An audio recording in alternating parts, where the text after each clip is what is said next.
congratulations on your new move downtown to your new headquarters.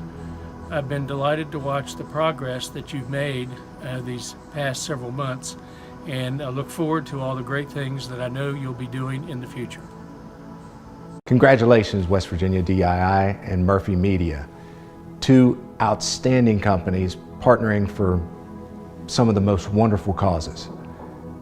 Congratulations. I'm proud to be a part of your virtual ribbon cutting.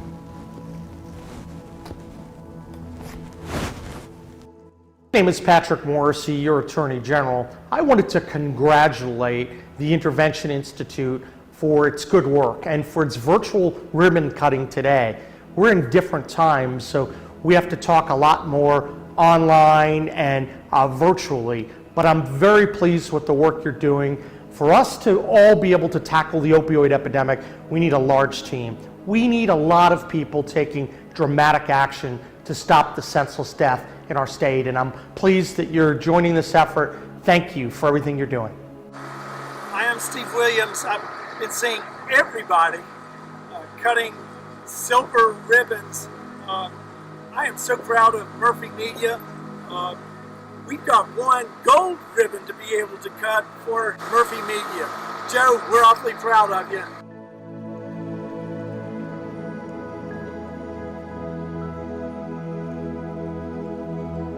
Well, I'd like to say congratulations to the West Virginia Drug Intervention Institute, their grand opening of their office in downtown Charleston.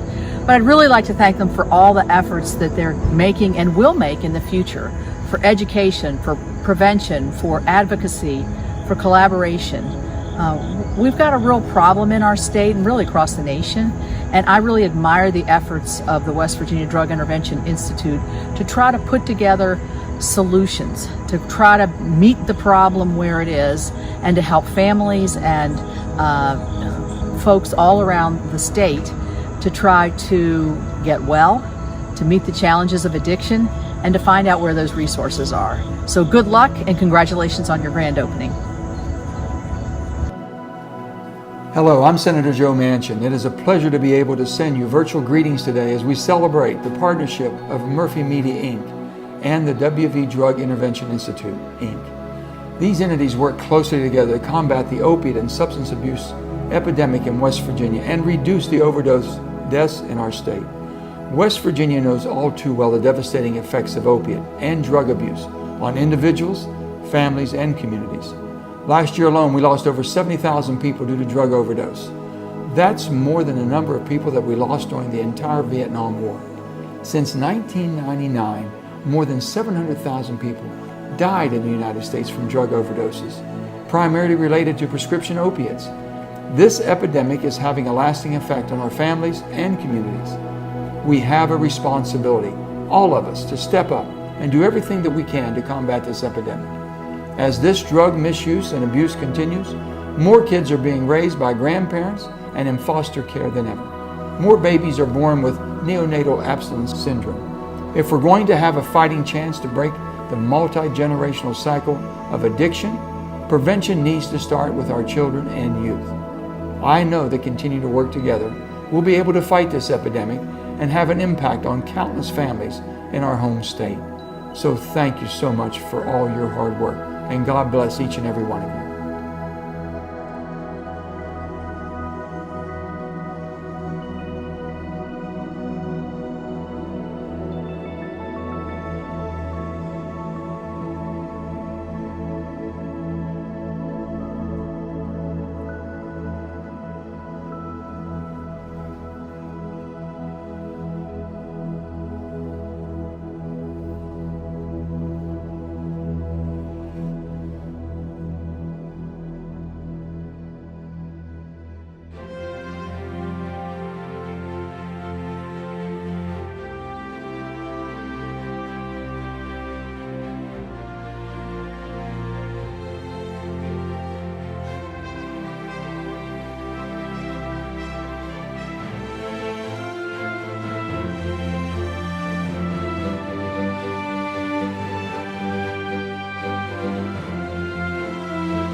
we're celebrating today the partnership between Murphy Media and WVDII in this amazing new location that we have here in Charleston. Here's Dr. Susan. Dr. Susan, would you like to say something to everybody before we get started? Hello, thank you for joining us. We're really excited you all are joining us virtually. It's kind of a new world, but this is the way we're connecting. So super excited for those of you that tuned in. Yeah, and there you have it. Welcome to 118 Capitol Street and the official unveiling of the West Virginia Drug Intervention Institute. We are a nonprofit organization that works every day to reduce overdose deaths in West Virginia. And today we're celebrating our presence in the capital city of Charleston. We're celebrating our mission and our purpose, and we're celebrating our partnerships, including one very special partnership with Murphy Media. We're here today to really announce and tell a bit of the story about the West Virginia Drug Intervention Institute. And it's really an amazing story already. And it's been successful because we have a strong board of people who are interested in the community and involved throughout West Virginia. We have the outstanding leadership of Dr. Bissett and her team, and we're pleased to have that. Joe Murphy has stepped up and used his talent to take the vision of Rex and make it real so that we can take it around the state in person and also visually. We have a special relationship with the University of Charleston. It was our first home. Dr. Marty Roth, the president, is a member of the board and supportive of what we do. And we're happy to work with the faculty and the administration and students there in delivering our programs and in reaching out for grant opportunities. We're happy also to be a partner to the city of Charleston. We know well Mayor Goodwin's concern about substance use disorder and about the opioid challenges confronting West Virginia and Charleston. And we're glad to be her right arm in addressing those challenges. We have support from many quarters. We have funding and support from the Mayor Foundation, from Aetna. We have also a special relationship that is developed with Ruth Pharmacies, and also funding from the Capito Fund at the Greater Kanawha Valley Foundation. But all of this would not have been possible without the vision of Kelly King, who was the chair and CEO of BB&T and now the chair and CEO of Truist Bank. He wanted to reduce drug deaths in West Virginia and reached out and gave us the opportunity to develop the Institute. BB&T Truist, through their corporate giving and charitable contributions, are the major sponsor for the Institute. And we're very grateful to BB&T Truist and also to the leadership of the bank and to their charitable contributions unit. Representing them is Bobby Blakely, who will receive the microphone next. He is the regional president for BB&T Truist and is also a member of the Institute board. Right. Well, thank you very much. What do you do when someone or something very important to you is in trouble? You lend a hand. And that's what our chairman and CEO did in 2018. You just read an article in the New York Times that talked about the opioid epidemic facing America, and in particular West Virginia. And this state is very important to our bank and our corporation. In May, he was visiting our region and discussing how things are going in the state, and he said, I just read this article. There has to be something that we can do to help. And I said, well, that's a big question. I'll take it on, but let me try to figure it out. He suggested, and about a month later, I found out he was very serious about his offer to help by offering to fund an assistance, some type of assistance. He asked if I would enlist the help of Dr. Welch, Holmes Morrison, our former CEO and president of One Valley Bank, and the late Nell Chilton, to come together and come up with ways that we as a corporation might help with this issue.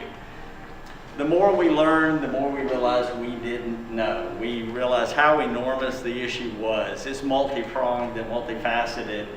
And where in the world do you begin? Well, what we did, we read about it a lot. We shared articles. We read Dreamland. We read books. We went to movie screenings here in Charleston. We attended lectures, shared anything and everything going on. And a remarkable group of people. But we decided we needed more opinions than just our own, just our very novice opinions. So we put together a roundtable discussion. Everybody that we solicited help from, without exception, cleared their calendars and attended. We had the head of the DHHR, the head of CAMC, the head of Brick Street. We had the head of the United Way. We had our friends in Huntington who have battled the issue directly. We had the leader of Recovery Point attend. The CEO of Highland Hospital attended. It was an amazing group, as well as a mother who had faced this issue very personally in her family. And we sought to ask lots of questions, like how in the world can we help? And so after about 2.5 hours of great open discussion, we took a poll, and without exception, everyone said prevention was really an area that we might make a difference. Our goal was not to duplicate, it was not to triplicate anything that's being done in the state. It's not to go out and fund research and write papers. It's to share research that we find. It's to share best practices of what has worked in other parts of the state, other parts of the world, and address the issue. It might be to fund new programs, or it might be to support programs that need help. But once we had the opinion of our town hall meeting, we decided that it was best to really go to the root of the problem and create the West Virginia Drug Intervention Institute. And we had a great interview process. Dr. Bissett was the right woman for the job. She's done a fantastic job. And so proud that nearly 2 years later, we stand here today really to reduce opioid deaths in West Virginia and drug abuse by being an independent advocate for life-enhancing drug policies and practices, to be a hub for coordinating drug response activities, and to be an educational center to address the prevalence of drug abuse and the stigma of drug addiction. To fulfill our mission, we carry out these activities with 5 objectives. I hope I'm not stepping on your feet. But it's through education, it's through research, it's through collaboration, it's through advocacy, and finally through prevention. We're extremely proud of our association. $750,000 has already been given, but that's just a drop in the bucket to the issue. We realize we need to do more. And in the coming weeks, we hope to be announcing even much more significant support, and stay tuned for that. We're excited about that. We're really proud, Dr. Bissett, of what you and your team are doing. You all are making a difference. Our purpose as Truist Corporation is to inspire and build better lives and better communities. And truly, partnering with you, partnering with the city, partnering with Murphy Media to make this happen is making and inspiring better lives and communities. And we couldn't be more proud of that association. So thank you for what you're doing. And we are very, very proud. Thank you to everyone who's watching and everyone who is here.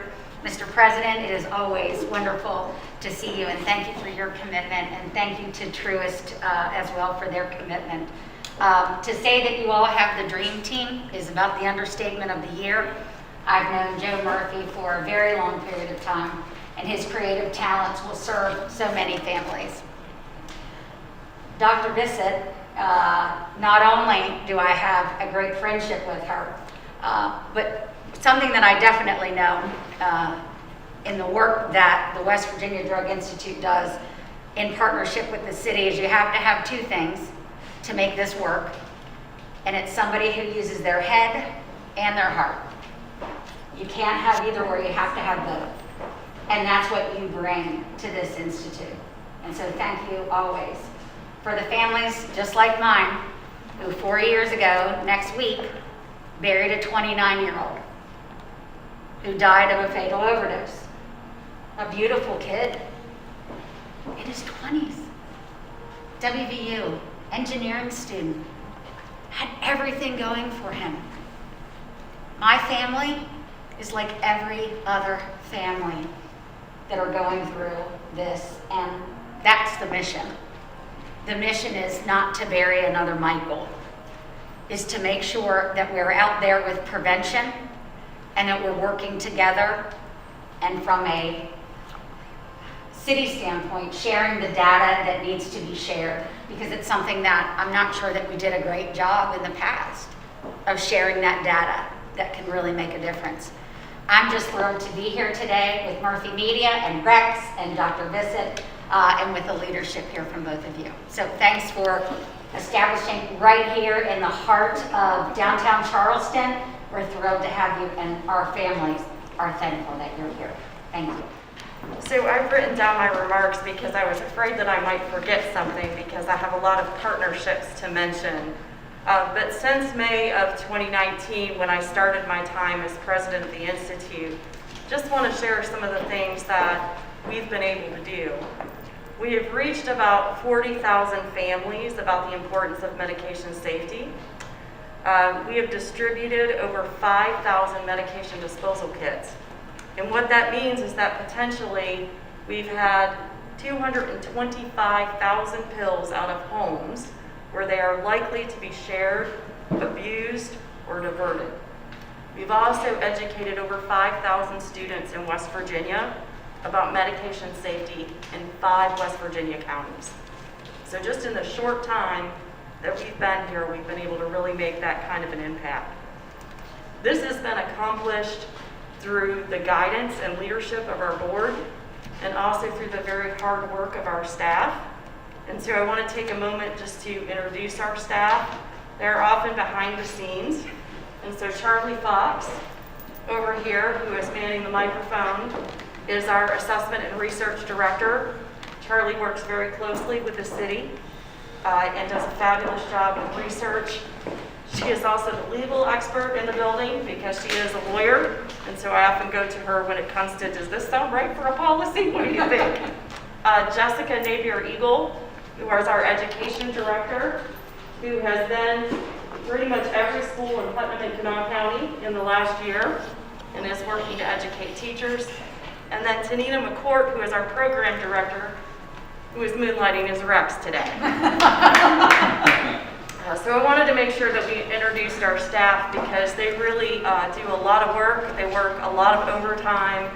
They work weekends, they work evenings. They email me at 11 o'clock. I email them at 11 o'clock and they actually answer back, which is not expected but appreciated. We've also had the opportunity to establish partnerships. We've already talked about the mayor's office and our coordinated addiction response effort, but we also work very closely with the City of Charleston Police and Fire Departments and the quick response team in Charleston. We also have the partnership with Fruth Pharmacy that Dr. Welch mentioned. We have a partnership with First Choice Services, which manages the Help for WV, and Synergy Health, whose CEO is in the room today. Thank you, Eric, for attending. The Kanawha Valley Collective, the United Way of Central West Virginia, the University of Charleston, specifically their School of Pharmacy. We had 90 pharmacy students engaged in our programming last year. They were in schools with us, and so that's remarkable because some of them received nothing and some of them received a small stipend. So we're very, very proud of that work.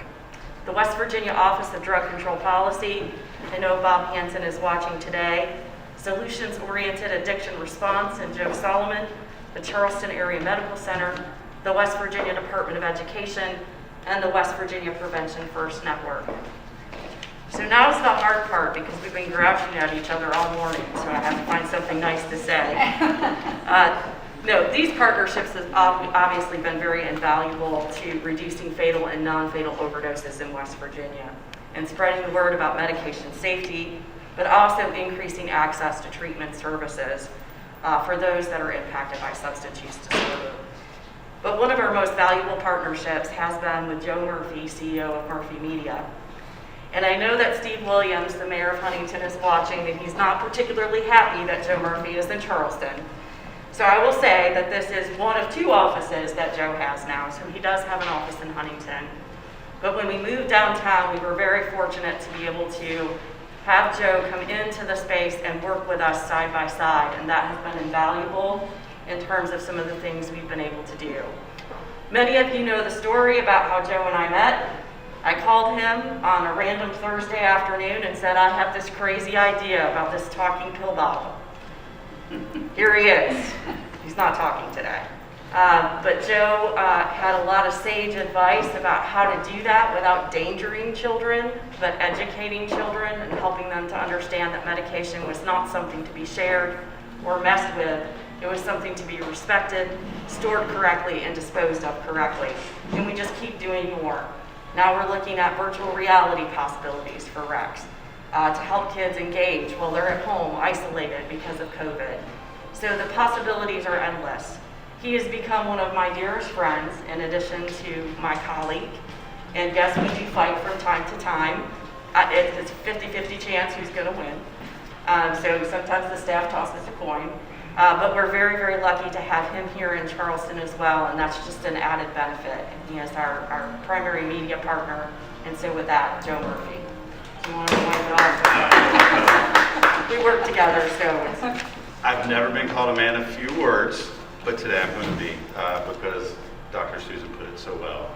It has been a great blessing for me to partner with this team, for Truist and BB&T to see value in our vision.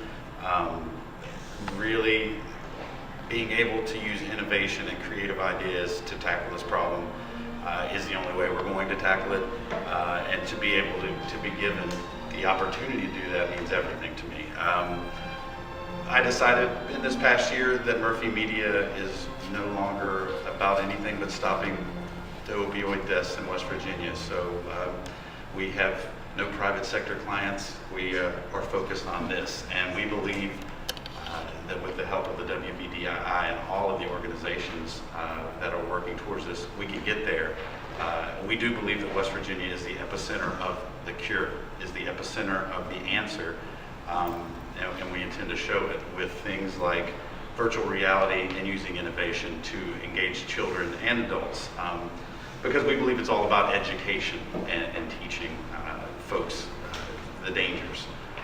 One of the most important things that I want everyone to know and believe is what I believe, and that is we're all one back break, mental break, or heartbreak away from being in a recovery center ourselves. So we're not that far apart. So one of the things that we intend to do is to reduce the stigma, which reduces barriers to treatment. So, and that is what this place is all about. We have a museum, we have interactive exhibits, and we have a place where you can go 1 or 2 at a time and learn about medication safety and get a little education. So again, I am blessed that you guys saw value in this vision, and I'm blessed to have such a partner as Dr. Susan. I'm blessed now to have an additional mayor that supports what we do, and I thank each of you for coming and for supporting us. It's a group effort. I'm not allowed to touch the scissors. Joe's not allowed to touch these alone. This is the only time I've been able.